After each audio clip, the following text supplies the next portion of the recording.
अस्सलाम वालेकुम my YouTube family, कैसे हैं आप सब। आई होप आप लोग बहुत अच्छे होंगे और अल्हम्दुलिल्लाह आप लोग की दुआ से हम लोग भी बहुत अच्छे हैं। तो ये ना हम लोग जा रहे थे अम्मा के पास और यहाँ 2 दिन से मेरी आँख में इन्फेक्शन हुआ था। मेरी जो ऊपर की प्लग थी वो बहुत सूजी हुई थी और यहाँ पे ज़िक्रा भी रेडी हो चुकी थी और ज़िक्रा ने ईद का ही सूट पहना था। इससे मैं कह रही थी चेंज कर लो, लेकिन कह रही नहीं मुझे यही पहनना है। और यहाँ पर हम लोग पहुँच गए थे अम्मा के पास और यहाँ नातिन और नानी का लाड प्यार चल रहा था। और ये देख रहे हैं ये यही कपड़ा पहन के आई। तो मैंने कहा बाबू चेंज कर लो, आपके पास इतने कपड़े। करी नहीं, तूबा का भी इसी में का है, हम भी इसी में का पहन के जाएंगे। और यहाँ पर ये बैठे हुए थे और यहाँ पर ज़िक्रा अम्मा के पास आराम से बैठी हुई थी, बातें कर रही थी। और ये यहाँ पर देख रहे हैं बाबू यहाँ पे खड़ा हुआ एकदम स्टैचू बन के, वो ज़िक्रा को देख रहा है कि ज़िक्रा कहाँ से आ जाती है चली जाती है।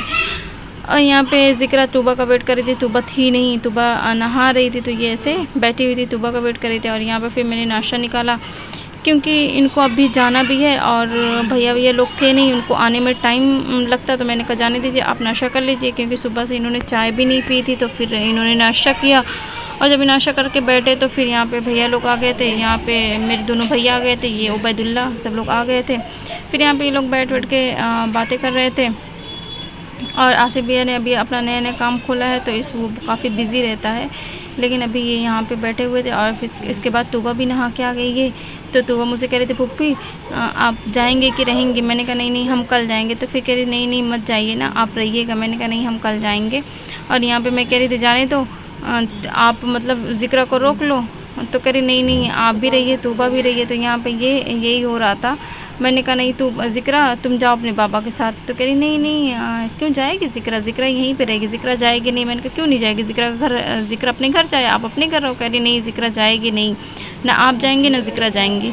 और उसके बाद फिर ये जाने के लिए रेडी हो गए थे और यहाँ पर भाभी भी इनको पहुँचा रही थी। यहाँ पे ये देख रहे हैं, ये ना जब जाने के लिए रेडी हुए तो अजलान भी उनके गोद में आ गया और फिर ये उतर ही नहीं रहा था।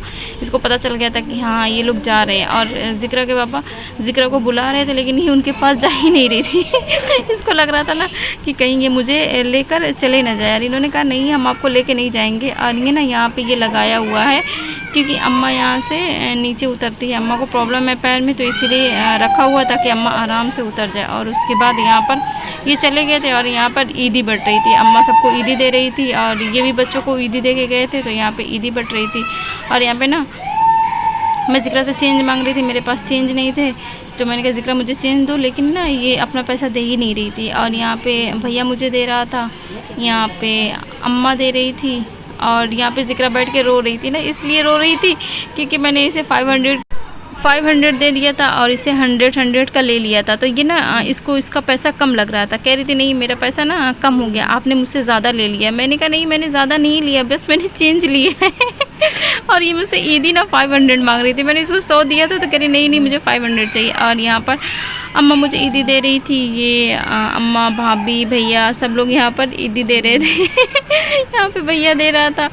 तो मतलब कितना अच्छा लगता है ना ईदी कलेक्ट करना। और यहाँ पे मैं सबसे छोटी हूँ तो मुझे खूब ज़्यादा ईदी मिलती है, कलेक्ट करना पड़ता है। और यहाँ पे भैया ज़िक्रा को दे रहे तो ज़िक्रा ले ही नहीं रही, देख रही ले नहीं रही है।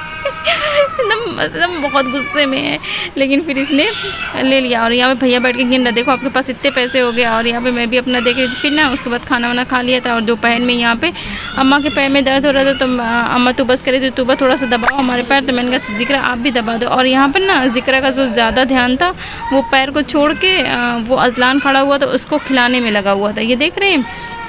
और फिर इसके बाद इन लोगों ने पैर वैर दबाया और फिर खाला का फ़ोन आ गया था, वो कह रही थी शाम में आ जाओ। तो मैं यहाँ पे अपने सारे कपड़े जो मेरे इधर उधर पड़े हुए थे तो मैंने कहा सारे अपने कलेक्ट कर लूँ क्योंकि लेके जाना था। तो ये मैं सारे कपड़े मैंने फ़ातिमा से कहा फ़ातिमा सब निकाल दो, मैं सबको तय कर दूँ। तो यहाँ पे मैं सारे कपड़े रख रही थी। कपड़े उपड़े रखने के बाद फिर हम लोग आने के लिए रेडी हो चुके थे। यहाँ पे भाभी ज़िक्रा का बाल बना रही थी और यहाँ पे ना मेहमान आ गए थे, मेरी अम्मा के भतीजा और उनकी वाइफ थी, ये मामू के लड़के और उनकी बहू थी, ये लोग आ गए थे। यहाँ पे हम लोग बैठ के बातें कर रहे थे। और यहाँ पे ना जब ज़िक्रा को पता चल गया तो जाना है। यहाँ पे ज़िक्रा इतना रो रही थी कि मतलब ये एकदम तैयार ही नहीं थी, कह रही थी नहीं मैं नहीं जाऊँगी। मैंने कहा बाबू फिर आ जाना, लेकिन ये ना आने के लिए रेडी नहीं थी, बहुत ज़्यादा रो रही थी।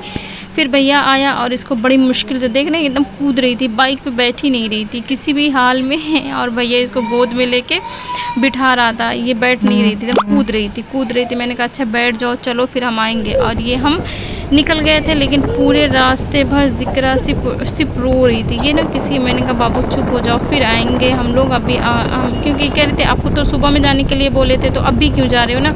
मैंने कहा आपके दादू फ़ोन कर दी इसलिए जा रहे हैं, कोई काम है करे, लेकिन ये चुप ही नहीं हो रही थी। और ये यहाँ पे घर पर भी आ गई थी, लेकिन बैठ के रो ही रही थी पूरे रास्ते, रोते हुए 1 घंटे से ही कंटिन्यूअस रो ही रही है। तो आप बताइए, आप भी अपने ननिहाल से आते हैं तो ऐसे ही करते हैं? तो ये तो मेरा छोटा सा ब्लॉग, अगर मेरी वीडियो आपको पसंद है please like share and subscribe करें। हमेशा खुश है, हमें दुआ में याद रखें। अल्लाह हाफिज़, बाय बाय, टेक केयर।